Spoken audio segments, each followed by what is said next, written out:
Welcome to the deep dive. We take your sources, pull out the key insights, and help you get informed really quickly. Today, we're diving into, well, the real cutting edge of AI, specifically this huge rise of autonomous AI agents. Your sources show some, frankly, transformative stuff happening just this month, July 2025.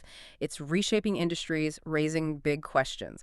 So, our mission today, let's unpack these changes, understand what they really imply, and see how this might actually affect you.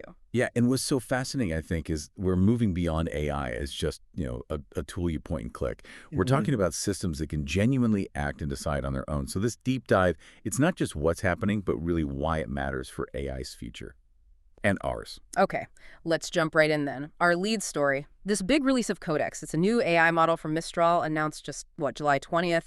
And it's not just another model update. It's a 600 billion parameter multimodal model, which for you listening means it's incredibly powerful across coding, reasoning, even visual stuff. And the sources really hammer home that it's built specifically to power these autonomous AI agents. Right, so the immediate question is, okay, how powerful are we actually talking about? Well, Hugging Face's latest tests put Codex at an impressive 95% on the MMU benchmark. That's a key test of general AI knowledge and problem solving, just for context. And that 95%, it actually edges out Meta's Llama 4.1 by a percent. It matches XAI's Grok 4.1 on coding. But the real standout, I think, is its ability to autonomously write code, debug it, and even deploy software. TechCrunch mentioned an early adopter, some European fintech firm. They apparently cut development time by 35% already. That's huge. And Mistral's approach is interesting too, partially open source, so balancing access with commercial controls. That speed, that autonomy, it sounds almost sci-fi, but can you maybe paint a clearer picture? What does autonomy really mean here? How is an autonomous agent different from, say, the AI chatbots or tools we use now? What's the core difference with Codex? That's a really crucial point. Think of it like this. A standard AI, you tell it draft an email about Project X, and it does that one task. An autonomous agent, powered by something like Codex, is more like saying, manage my project communications.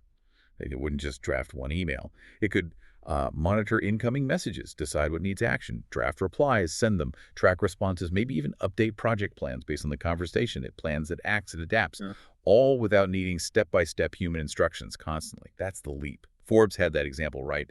A German retailer using it for supply chain logistics, optimizing delivery routes in real time, saving 20% on costs already. That's autonomy in action. Wow. Okay. So it's less like a tool and more like a digital team member that manages itself.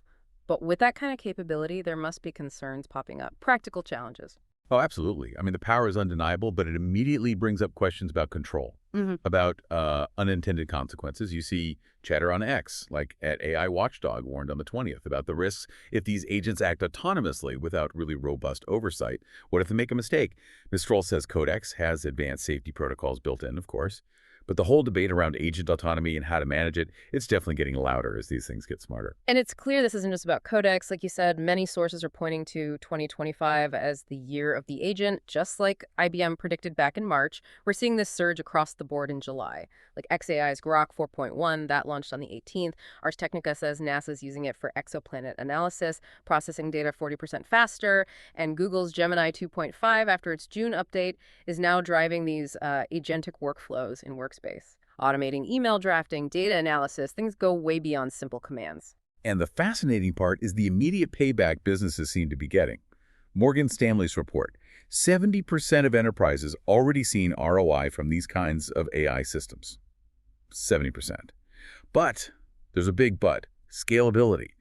IBM warns most companies just don't have the right APIs, the right infrastructure yet to really scale these agents effectively.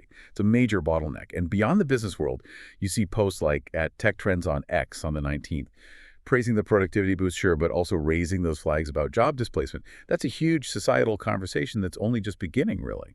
So, as these agents get more powerful, raising these big questions about jobs, oversight, the policy side is trying to keep up, right? Yeah. How are different countries actually trying to manage this specific AI revolution, the autonomous agent wave? It's really interesting, actually. You see quite different strategies emerging.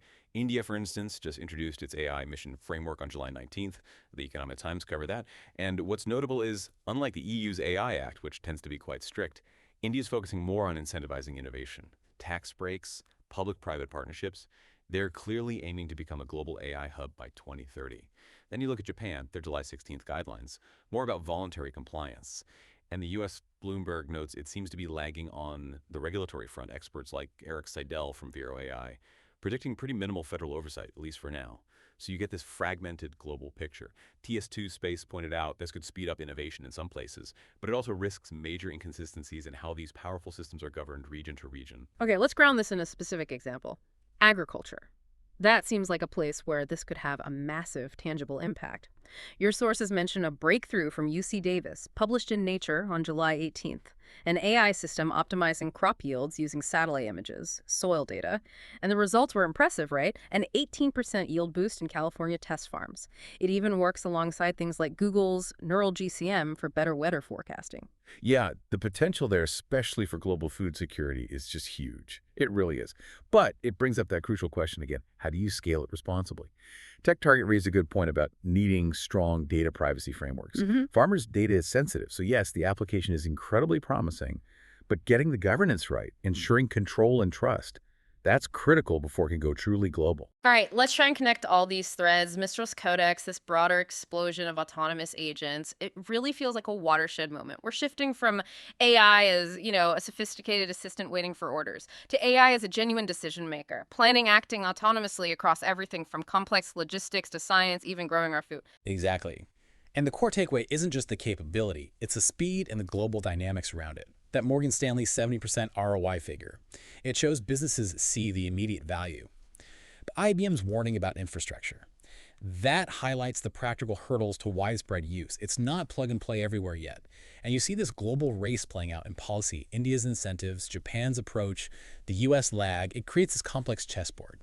And while applications like the farming AI show incredible potential for good, those discussions on X, like at AI Watchdog calling for oversight, underscore this urgent need for ethical guardrails, accountability mechanisms, especially now, with powerful autonomous agents like Codex and Grok 4.1 becoming more common.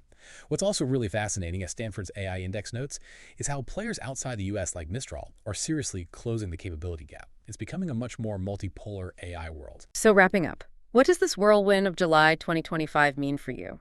It seems clear this is a pivotal time. AI isn't just a tool anymore, it's becoming an autonomous actor. We've seen the incredible promise efficiency, solving big problems, but also those real challenges around control, unintended outcomes, and the definite need for careful, thoughtful oversight. Which really leaves us with a critical question for you to think about. As these autonomous systems get more capable, more embedded in our lives, what does that truly mean for human decision-making? For accountability, how to make sure these incredibly powerful systems designed ultimately to help us continue to align with our values, our intentions? How do we keep them working for us, not just operating on their own? Yeah. Something to consider.